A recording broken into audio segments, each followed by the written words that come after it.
कामदेव आए 3 बाण लेकर के, और जहां नारद जी बैठे थे नारायण नारायण नारायण जप रहे थे, वहां आकर के और वो कामदेव ने अपने बाण चलाए।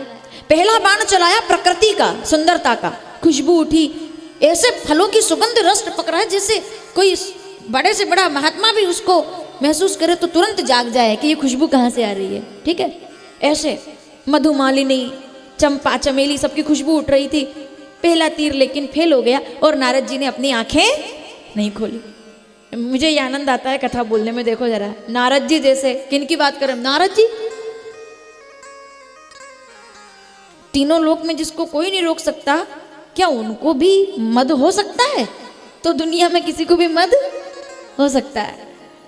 तो नारद जी महाराज आए, ध्यान कर रहे हैं, कामदेव ने आकर पहला तीर चलाया प्रकृति का, वो फेल हो गया।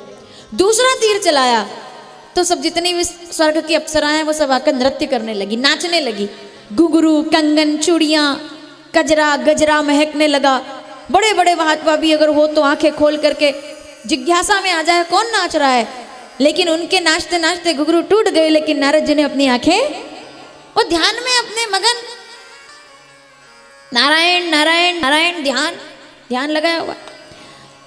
कामदेव ने देखा कि मैं तो हार रहा हूं, और ये कैसे हो सकता है, मैं कैसे हार सकता हूं? कितने तीर लेकर के आए थे? चलिए जल्दी से पता चलेगा, कितना आप ध्यान से सुनते हैं। कितने लाए थे? 3। अब सावधानी से सुनना थोड़ा सा। 3 लाए थे ना? तो जैसे ही वो 2 तीर चला करके उन्होंने देखा मैं तो हार रहा हूं, उनको लगा कि अब मैं नहीं जीत सकता, तो वो दौड़े और नारद जी के चरणों में जाकर गिर पड़े। हे मुनि महाराज, मुझे क्षमा कीजिए, मुझे क्षमा कीजिए, मुझसे उद्दंडता हो गई। खूब पैर पकड़े, पर नारद जी ने आंखें। अगला शब्द कामदेव ने कहा कि मेरी बहुत बड़ी गलती थी कि मैं यहां क्यों आया। मैं जानता नहीं था कि आप कितने बड़े तपोनिष्ठ हैं, महामुनि हैं आप योग युक्तम विशुद्धात्मा विजित आत्मा जितेंद्रिय सर्वभूतात् भूतात्मा कुर्वापि न लिप्यते, महामुनि हैं आप।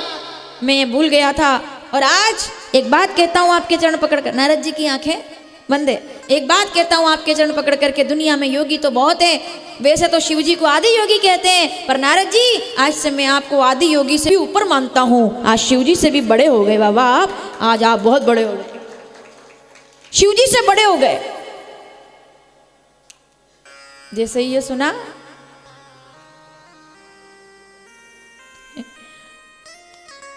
प्रशंसा सबसे बड़ा नशा है दुनिया में। ये नशा है प्रशंसा। प्रशंसा सबसे बड़ा नशा है, उससे बड़ा कोई नशा नहीं है। जैसे ही सुना, तब तक आंखें बंद थी, जैसे सुना आप तो शिव जी से भी बड़े हो गए बाबा, आपका तो बहुत, आप महान हो, तो नारद जी एकदम से नारायण नारायण।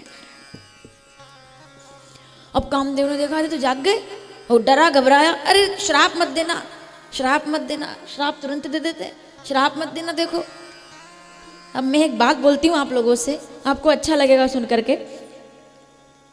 वही नारद जी है, कामदेव सामने बैठा है, उसने कहा श्राप मत देना। नारद जी मुस्कुराए, बोले नहीं नहीं, श्राप वाली क्या बात है, वो तो और ऐसे हो गए। क्योंकि उनको क्या कहा, बोले आप तो बहुत बड़े हो गए बाबा। अरे बाबा आप तो बहुत बड़े हो गए, और बोलो, बोले शिव जी से भी बड़े हो गए। बोले और बोलो, बोले ब्रह्मा जी से भी बड़े हो गए, और बोलो, बोले सबसे बड़े हो गए। ऐसा बोलते गए। इतना कहकर कामदेव चले गए। जब पलट करके गए तो पीछे तरकश में तीर लेकर आए थे ना, अब तरकश में कितने तीर हैं उनके बताओ जरा। जब वो जाने लगे, कितने तीर लेकर आए थे? चलिए जब वापिस जा रहे हैं, अब जल्दी से अपना गणित का हिसाब किताब लगा लो, ठीक है? अपना इतना अच्छा नहीं है, आपका तो है, तो इसलिए आप बताना। 3 तीर लाए थे, अच्छे से कैलकुलेट करो। बहुत बड़ा सवाल है, उलझा हुआ कठिन गणित का, हमारे जैसे लोगों के लिए, ठीक है? तभी तो हम रक्षानगर से वर्षानगर बने। हमसे पूछते थे बचपन में 2 दूनी, तो हम कहते 8। बाबा जी इतना पता होता तो फिर क्या था? तो 2 ऐसे। अब इसलिए अब आपने देख लिया मेरा गणित कैसा। आप बताएं कितने तीर लाए थे? 3। वापिस जाने लगे, कितने लेकर गए? 1। अरे भाई यही तो गणित का हिसाब आप लगा नहीं पाए ना, 0 लेकर के गए।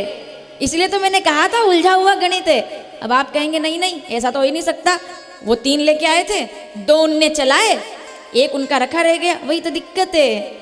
लाए वो 3 थे और चलाए भी 3 थे, 2 दिख गए और तीसरा नजर नहीं आया।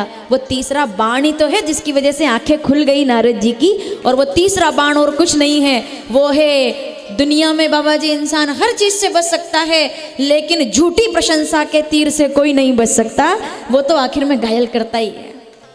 नहीं नहीं, मैं बिना प्रमाण के नहीं बोलूंगी। रामचरितमानस अरण्यकांड 15वां दोहा 6ठी चौपाई।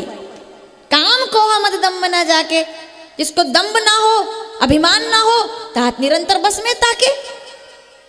प्रशंसा झूठी जहर है, विष है। इसमें मैं पहले बहुत बोल चुकी हूँ, इसलिए इसको नहीं विस्तार दे, तो प्रसंग में आया इसलिए मैंने बोल दिया। तीसरा तीर कौन सा है? जो उनको भी नहीं दिखा और हमको भी, थोड़ा इसको ढंग से समझना, जो उनको भी नहीं दिखा और हमको भी, झूठी प्रशंसा सबसे खतरनाक है। इसके लिए तो नारद जी महाराज एकदम खुश हो गए। तो उनने कहा अच्छा अच्छा, बोले श्राप मत देना, बोले नहीं देंगे। अब इनने तो इतना उनको घायल कर दिया तो भी उनको श्राप नहीं दिया, और आगे जाकर के 2 शिव जी के गणों ने खाली ये कह दिया कि कांच तो देख लो, दर्पण तो देख लो, आप कैसे लग रहे हो। झूठी प्रशंसा करने वाले को सम्मान मिलता है और सत्य का दर्पण दिखाने वाले को हमेशा श्राप मिलता है। ये इस कथा का सार है। शिवगणों की क्या गलती थी? ये बोल दिया केवल के चेहरा तो देखो अपना, तो उन्होंने कहा जाओ तुम दोनों गण राक्षस हो जाओ, शिव पुराण में आता है, उनको श्रापित कर देंगे। इसीलिए हमारे बुजुर्गों ने क्या दोहा कहा था, पूरा करो मेरे साथ, निंदक नीरे आंगन कुटी बिन पानी निर्मल करे। पहले के लोग बुराई सुनना पसंद करते थे, और इसीलिए सुनिएगा, पहले के लोग बुराई सुनना पसंद करते थे, इसलिए बुरे नहीं होते थे, क्योंकि वो साफ रहते थे। जो भी साफ कहना, महाराज जी हमारे यहाँ का मंत्र है, काशी के लोग सुने, मालवा का, साफ कहना सुखी रहना।